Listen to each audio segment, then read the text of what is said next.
The $300 price segment is kind of a weird one. It's an area where it's too much for people just to take a random chance on, yet it's too little for people to consider it to be a flagship or top of the line kind of thing.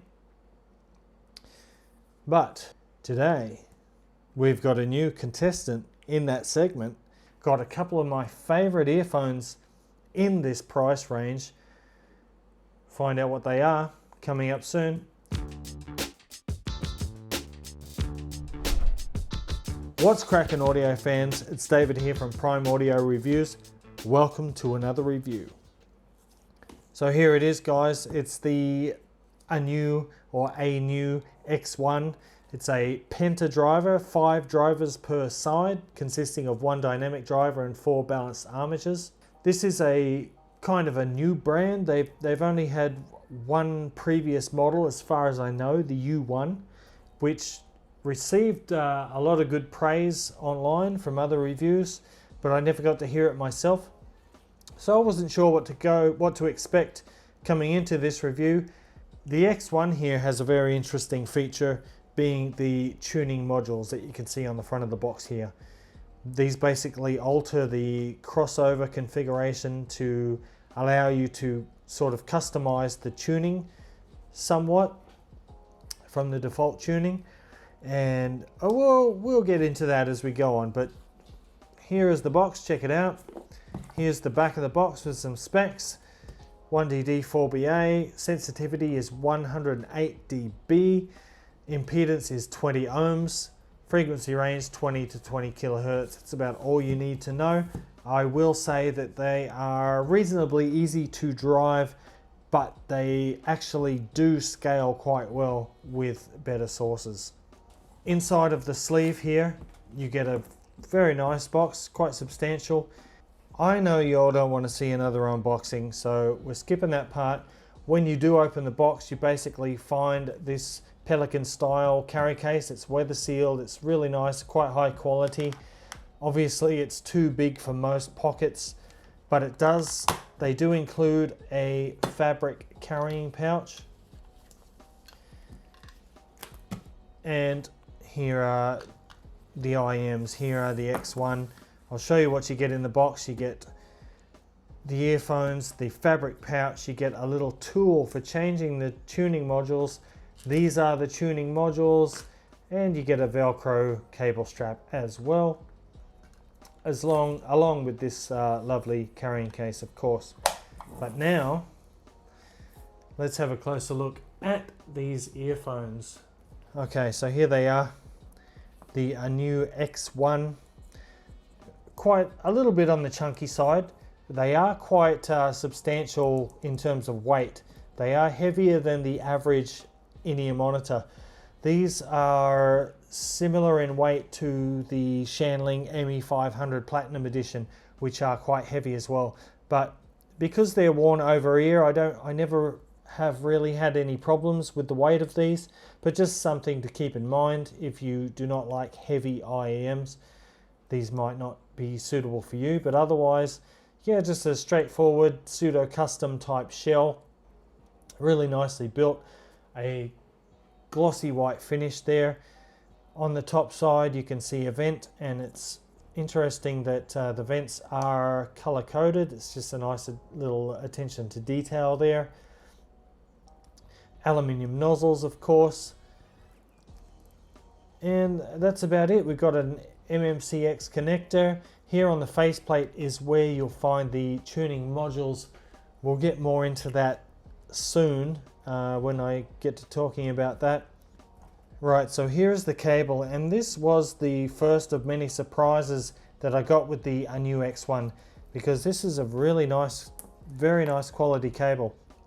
It's quite thick, as you can probably see here on the terminates with a 3.5mm plug, branded aluminium, nice matte finish on it. It has a matching Y split and chin slider, which is also aluminium.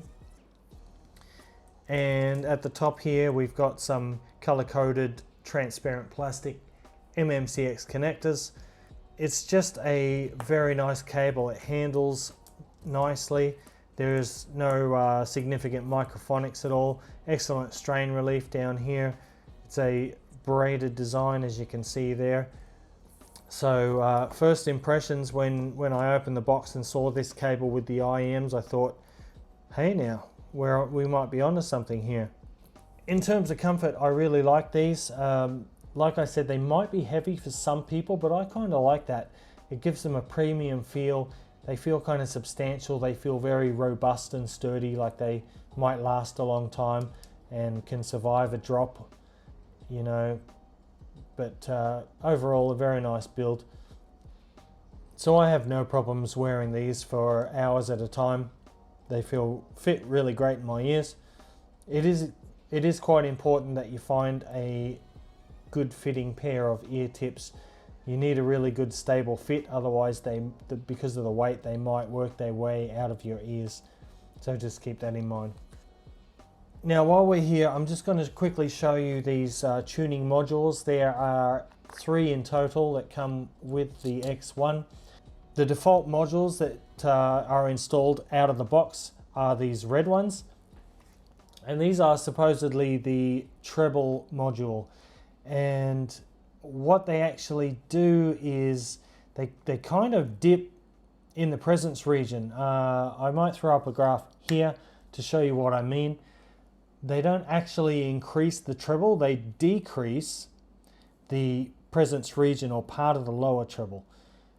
And that gives the effect of bringing forward the upper treble. But I'll get more into that when I talk about the sound later on. But for now, I just want to show you how these work.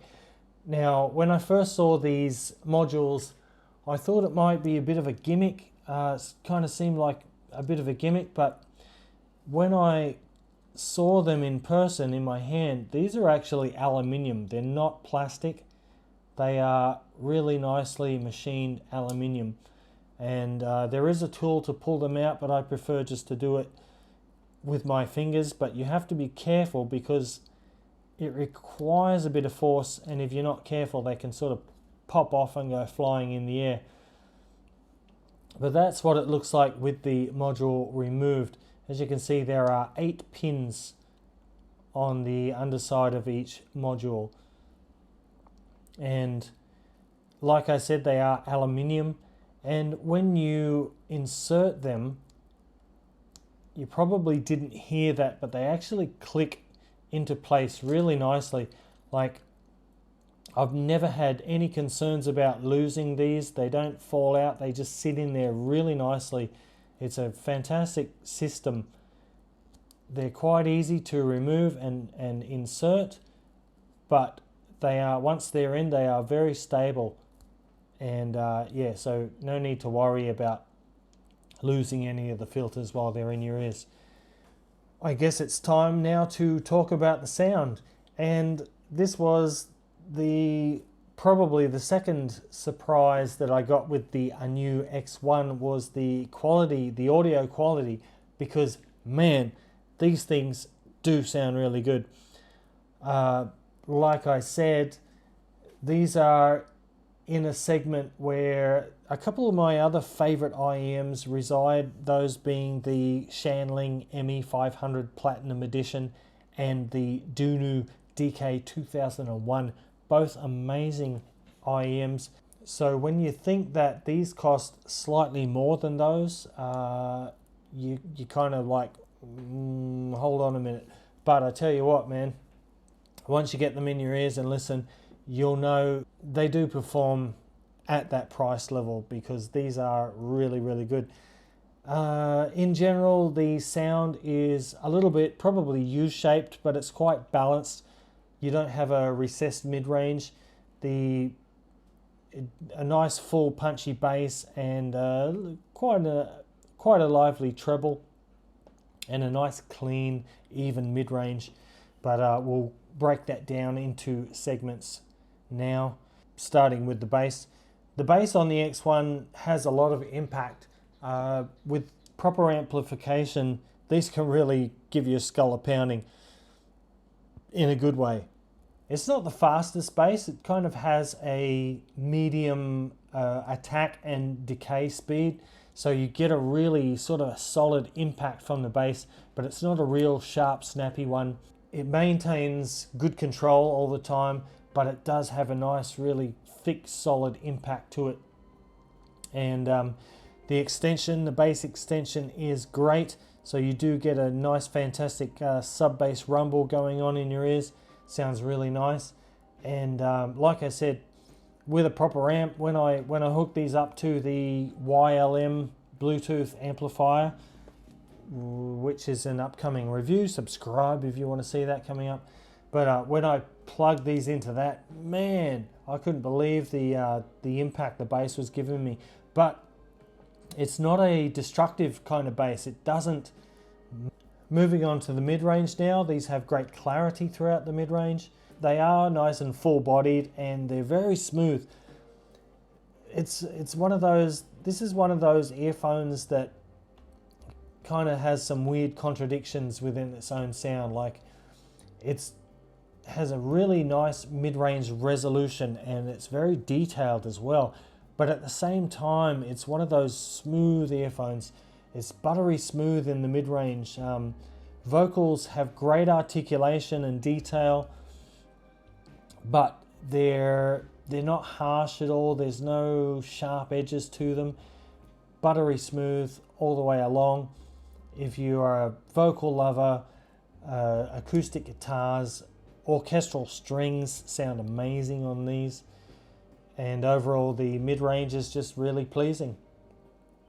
So with that said, let's move on to the treble now. And the treble is one of the more interesting parts of the X1. It is quite lively, especially with these the default tuning modules here. I will say I found that with the black and blue modules, there's actually very little difference between these. There's a significant difference between these and the red ones, but between the blue and the black, they're almost identical. But I found that with these ones, the blue and the black, certain instruments in the presence region, like 5 to 7 kilohertz, certain things like horns and some piano notes were just coming across a little bit too sharp for me. So I stuck with the red ones for the most part. Although I will say I did still enjoy the sound quite a lot with every filter, but my preferred was the red one. Alright, so back to the treble now. Yeah, quite a lively treble, but there's no sibilance. It is a wonderful, light and airy treble. The extension is really nice. You get a great sense of sort of air in the top end. Very airy and open presentation for the treble. But good density, very precise treble, but it has a sweetness to it as well, kind of like the Queen Audio QM50, which is one of my favorites. It's kind of similar to the Anew DK2001 treble, but it's a bit more forward on the X1 here, but at the same time it's still smooth and it's non-fatiguing, so you shouldn't have any trouble if you're averse to treble. I don't think these will bother you at all, but overall the treble is just really nicely done. Now, one of the strongest points of the Anew X1 is its soundstage, and it does have a fantastic soundstage. It's quite expansive, it's larger than average. It is fairly wide, it's not super wide, but it does reach to just outside of the headspace. But what's really impressive about it is the depth and the sort of layering that you get. Your vocals are nice and centered where they should be, good vocal density, but you can actually have layers behind and in front of the vocals, which is partly due to the excellent instrument separation, the control of the bass, like these aluminium alloy shells do a great job of minimizing any unwanted bass resonance. So yeah, the instrument separation is fantastic, which helps with the overall resolution and detail retrieval, but the Soundstage is just quite expansive and very impressive indeed. They have a great imaging quality, so you can really sort of pinpoint with accuracy the position of different instruments within the Soundstage, and yeah, that's just really done well. Class leading for something in this price range. I think they're class leading when it comes to Soundstage, so if stage is your thing, these are worth your consideration. Alright guys, so to sum up, what do I like about the Anew X1? Personally, I like that they're a bit heavy. I love the fit. They fit in my ears really nicely. I quite like the subtle white finish, the aesthetic of them. I love this cable, very nice cable indeed. And of course I like the sound. In particular, I like the mid-range resolution. I love the clarity and the sweetness of the treble, and I really love the expansive Soundstage. As for the caveats or things that I don't like, there really isn't anything, except for, like I said before, you really need to dial in the right ear tips. Otherwise, they might work their way out of your ear over time because of the weight.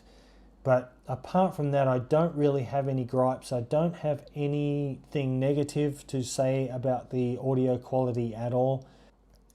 Alright, so that's it guys. If you liked this video, go ahead and give it a thumbs up, Parfam audiophile style.